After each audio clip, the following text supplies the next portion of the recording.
I'm Andrea Askowitz. I'm Allison Langer, and this is Writing Class Radio. You'll hear true personal stories and learn how to write your own stories. Together, we produce this podcast, which is equal parts heart and art. By heart, we mean the truth in a story, and by art, we mean the craft of writing. No matter what's going on in our lives, writing class is where we tell the truth. It's where we work out our shit. There's no place in the world like writing class, and we want to bring you in. Today, we bring you a story told live at the Flagstaff Festival of Science. That was in September of 2024.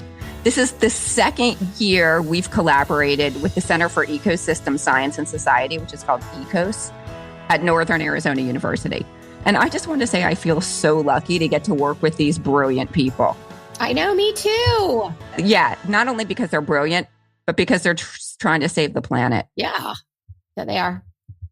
If you're just tuning in, or if you're a longtime listener and you don't remember, 2 years ago, we were hired by Dr. Jane Marks and Dr. Bruce Hungate, two famous, totally famous ecologists, biologists, scientists from ECOSS at Northern Arizona University. So they heard our podcast, and then they started taking our classes, which led to the idea that their students would benefit from taking our classes.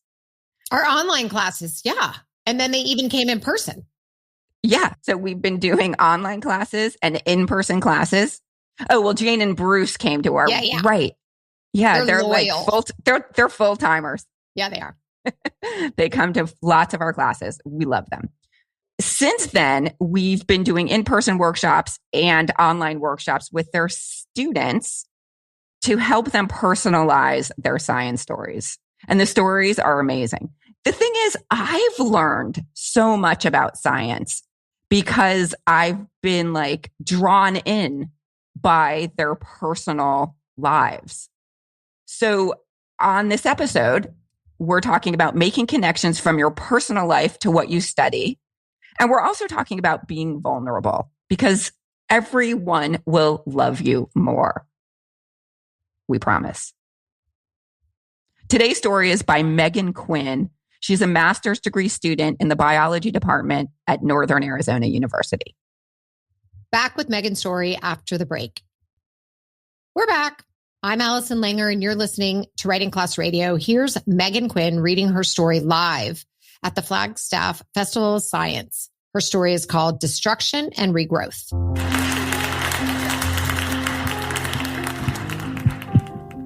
A mix of fear and excitement stirred inside me when I glanced at my watch.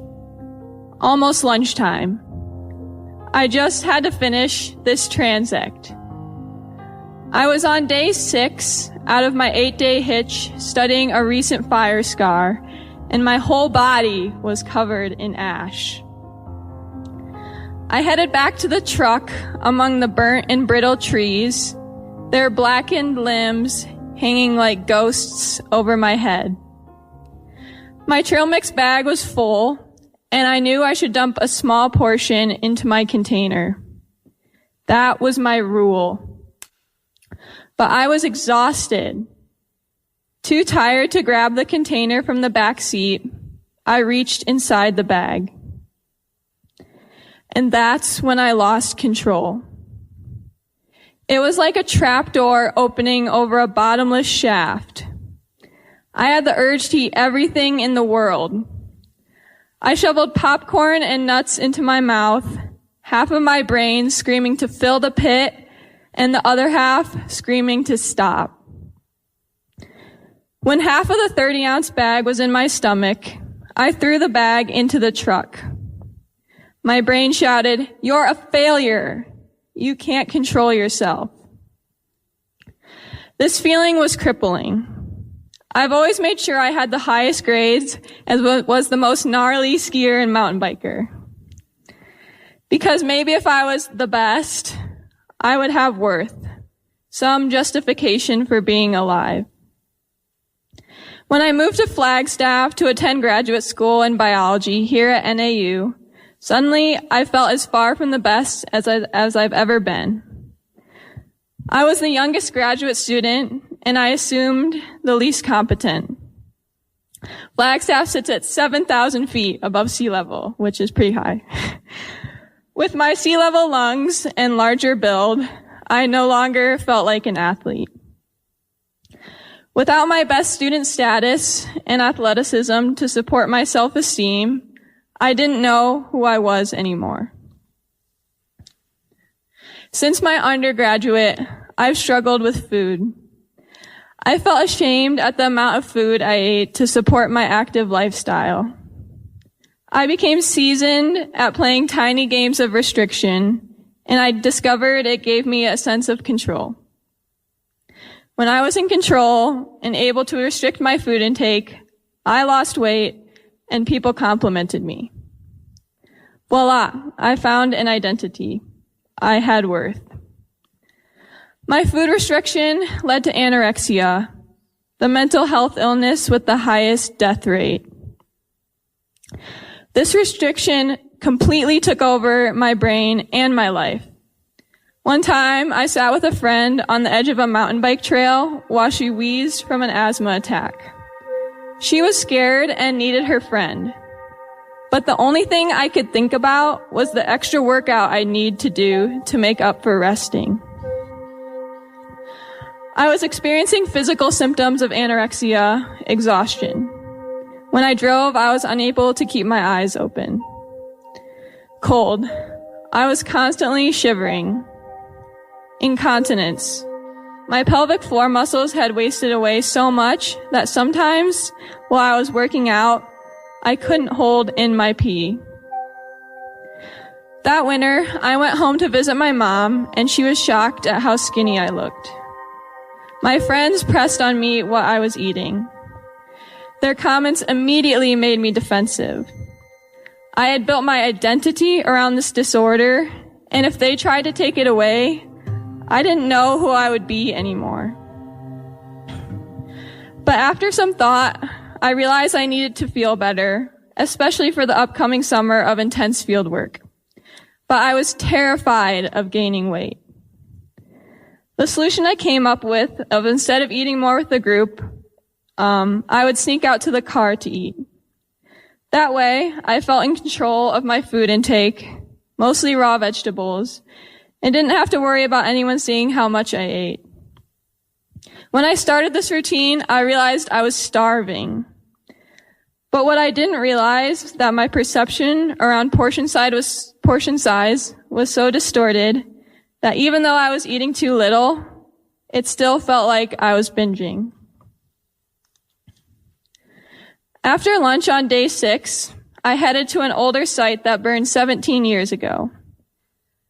I made a deal to do a long run that night to make up for the extra trail mix I ate and refocus on my fieldwork. I needed to collect data for my thesis project, which looks at how wildfire affects pollinator habitat. While counting the sea of flowers at the burn site, my mind ran in loops. Here in Jacobs Lake, there aren't as many hills as Flagstaff. I'm gonna get fat for sure. The feeling of being a failure joined the loop in my mind, yelling at me that I was insignificant and worthless.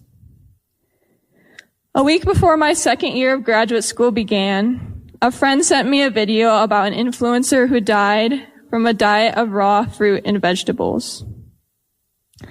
I called my mom crying. When she picked up, I said, "I have an eating disorder. I need help." That was a little over 1 year ago. It hasn't been easy. My therapist says anorexia is one of the hardest mental disorders to recover from. I know what she means. The voices in my head scream in disgust every time I look in the mirror, buy larger clothes, or eat a new fear food. But through therapy, journaling, and silent prayer and meditation, I'm learning to appreciate and love all aspects of myself. My curiosity, empathy, and love of adventure. As I've immersed myself in the landscapes I study, I've realized failure can be good. I study forests and fire. For a while, we thought fire suppression was good. But without historic low-intensity fire, the forest became dense. The mosaic of meadows that supported wildflowers and pollinators disappeared. The buildup of fuel caused wildflower fires to get bigger and spread quicker. These large, high-intensity wildfires bring huge amounts of destruction and loss. And though I would never say high-intensity wildfires are good, not everything about the destruction is bad. I'm finding downed trees from these fires provide a nesting source for pollinators and space for light to reach the understory, allowing wildflowers to grow. Wildfires, events we consider a huge failure, might also be seen as a place for restoration and growth. I am the girl who ate the trail mix and also the woman covered in ash. Perhaps what I am going through is also helping me grow into the person I am becoming. Thank you.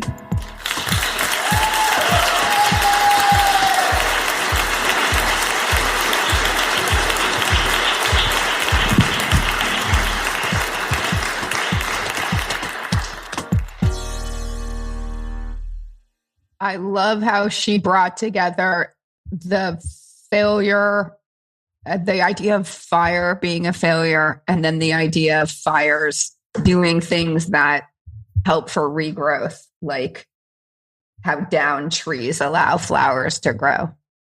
I really did too. I mean, to me, that was my favorite part and the most powerful, because in order to process for her and heal, she had to relate to her work, to this passion that she has, and maybe doesn't have to, but the correlation is so, significant that in order for her to heal, she has to go through a little bit of destruction. And I think that's so true, not just for disordered eating, but also for any sort of learning process that we go through in life, addiction, but also mistakes, relationships, jobs, everything. Like we kind of sometimes have to go through it to get through it, you know?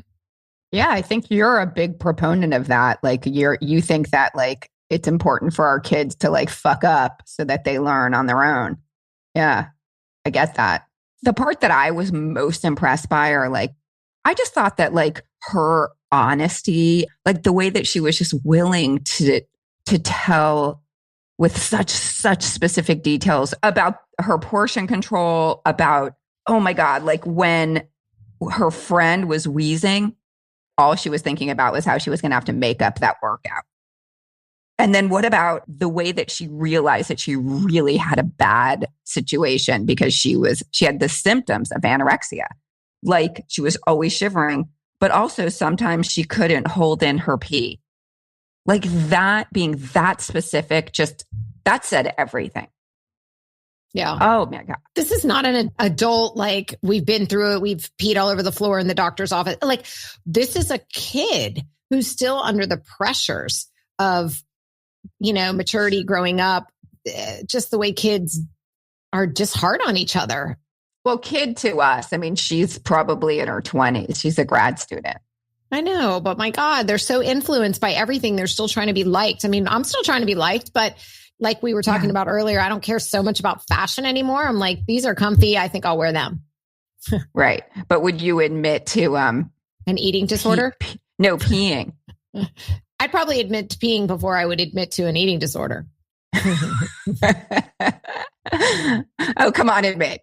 All right. So the other part that was really cool was the way she was like sort of making sense of it throughout. So when she ate all the trail mix at the beginning, that's when she lost control. And then she was calling herself a failure. So then she linked in this idea of worth. She dropped that in, and that the worth idea kept coming back. And that I thought was really good storytelling. Like she was really trying to figure out why she has this eating disorder and what's the bottom line for her. And for her, it's a feeling of worth. It's interesting because for a lot of people, they're, depriving themselves. Maybe I'll just use myself as an example so that I can look skinny, because to me, it's important to look skinny. Well, maybe that's worth for you. I don't know. It's more control, but for this narrator, it's worth. And maybe it's all wrapped into a lot of things. It's hard to pinpoint, but I just want to say that this is such an important story because we're all struggling with something. And I just think we need to be easier on each other. We need to be supportive and really just appreciate one another and what we're going through. And I think often we feel like, oh, look how cute that person is on Instagram or whatever, but everybody's going through something and this is strong enough to share it. Yeah. I love that you just said that because I've just been like, what are stories for? Been down about it.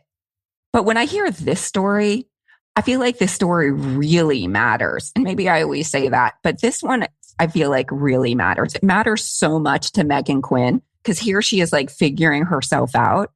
But it's true that if anyone else is listening to this story and has ever struggled with like that moment when it's almost lunchtime and that person is scared and excited, just that first line, that was so well set up. But anyway, if anyone feels like that, then that's what they will not hopefully feel alone in that situation.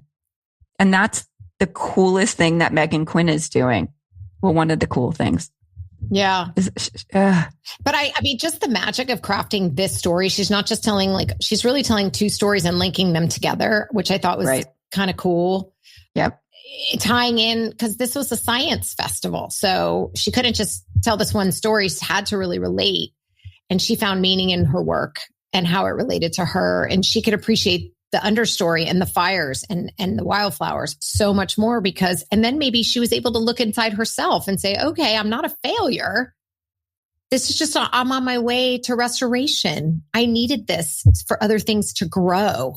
And it's, other characteristics that she has. And maybe now she's stronger. Like, remember when she got on stage and she was just like, I never thought I could do that. The first time she read in class, she like slowly became wildflowers growing. She did. And she nailed it on stage. Yeah, she did. She's like got solider and solider. And solider? That's a more word? Solid. Okay. She didn't need to become solider, but she did. Solider is not a word. Thanks, Matt. Our audio guy just put that up thanks for having to research it. He's Canadian. I got the message, Matt. Thanks. Got it. Do you remember when you first started telling stories, people were like, oh my God, how can you tell that? Isn't that embarrassing? And now, like last night at my birthday party, you got up and told your whole story about the masseuse that we've all heard a million times. But what I'm trying to say is that the more you tell your secrets and your stories and all these things, they lose their power over us. Everyone loved you even more after your story last night. They weren't like, oh my God, that lady wanted her masseuse to have sex with her. You know what I mean? That lady wanted a happy ending. Yeah. Well, I was like, expected it. Yeah, exactly. So I don't know. The point I'm trying to say is like, don't be afraid to share your vulnerabilities with people because it will bring people closer. Thank you so much, Megan Quinn, for bringing us closer. And thank you for listening. Megan Quinn is a master's student in the biology department at NAU. Thank you to the McAllister program in community culture and the environment at Northern Arizona University and the staff at ECOSS, the Center for Ecosystem Science and Society. And we're adding another S for story. Writing Class Radio is hosted by me, Andrea Askowitz. And me, Allison Langer. Audio production by Matt Kundle, Evan Serminski, and Aidan Glassy at the Sound Off Media Company. Theme music is by Justina Chandler. There's more Writing Class on our website, including stories we study, editing resources, video classes, writing retreats, and live online classes. If you want to write with us every week, or if you're a business owner, community activist, group that needs healing, entrepreneur, science department, check out all our classes on writingclassradio.com. Join the community that comes together for instruction, an excuse to write, and the support of other writers. To learn more, go to our website or patreon.com/writingclassradio. A new episode will drop the first Wednesday of every month. Oh, you see, or maybe the second. There's no better way to understand ourselves and each other than by writing and sharing our stories. Everyone has a story. What's yours? Produced and distributed by the Sound Off Media Company.